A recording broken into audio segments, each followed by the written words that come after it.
Let's take a look at a cross product of two vectors in component form. And it says here, find the cross product of A cross B and verify that the cross product is actually orthogonal to both vectors. Remember, the cross product will end up with a vector n when we think about it as torque, the direction of which would be based on the right-hand rule. But that vector n is orthogonal to both the force vector and the length of the wrench, which in this case, if I'm dealing with vectors a and b, when I take the cross product, whatever I end up with, the vector I end up with, should be orthogonal to both vectors a and b.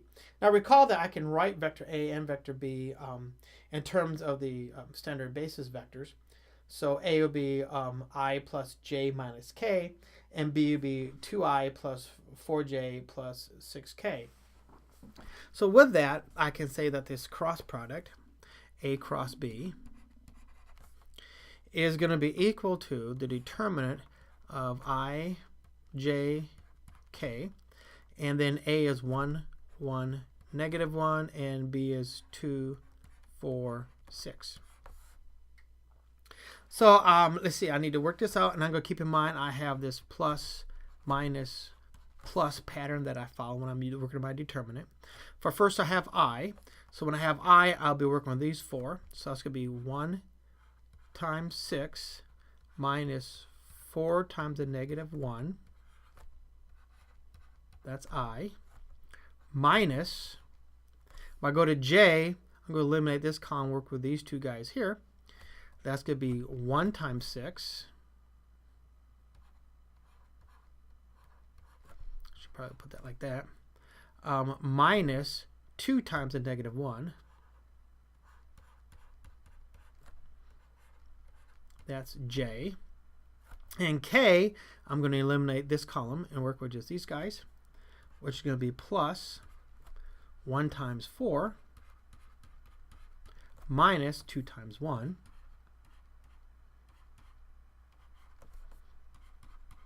So there's my vector, but I need to finish the addition and so forth on this. So this is going to be equal to, what do I have here? I have 6 minus a minus 4, that's 6 plus 4. I minus, I have a 6 minus a minus 2, which is 6 plus 2, so that's going to be minus 8. J. I should have just wrote that out, but that's okay. Plus, I have 4 minus 2. That's going to be 2k. So this is obviously 10. This is 10i minus 8j plus 2k, which I could write is, I'm going to call this vector v. So v is equal to 10i minus 8j plus 2k, which I could also write as in component form 10 minus 8 and 2. Now, the only reason I want to write that in component form is because we need to determine or verify that this vector is orthogonal to both a and b. So what I need to do is find these dot products. So if it's orthogonal, then a dot v must be equal to 0. And a dot v, let's see, a is 1, 1, negative 1, dot v, which is 10, negative 8, 2. And remember, of the dot product will give me a scalar.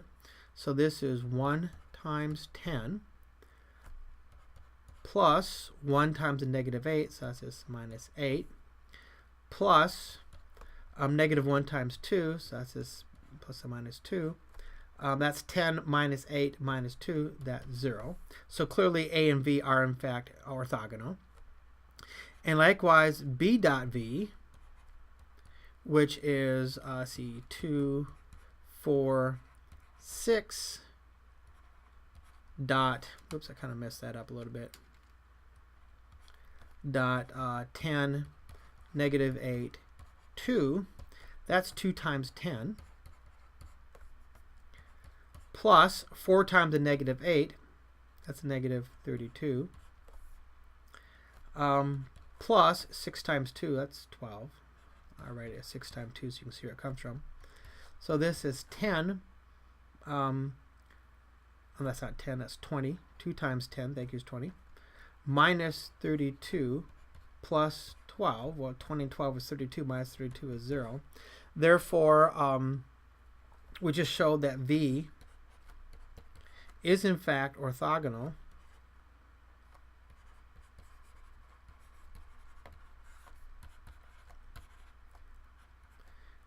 to both A and B, as it's supposed to do. The dot product will end up with a vector. I'm sorry, not the dot product. The cross product will end up with a vector that's orthogonal to both vectors that you took the cross product of.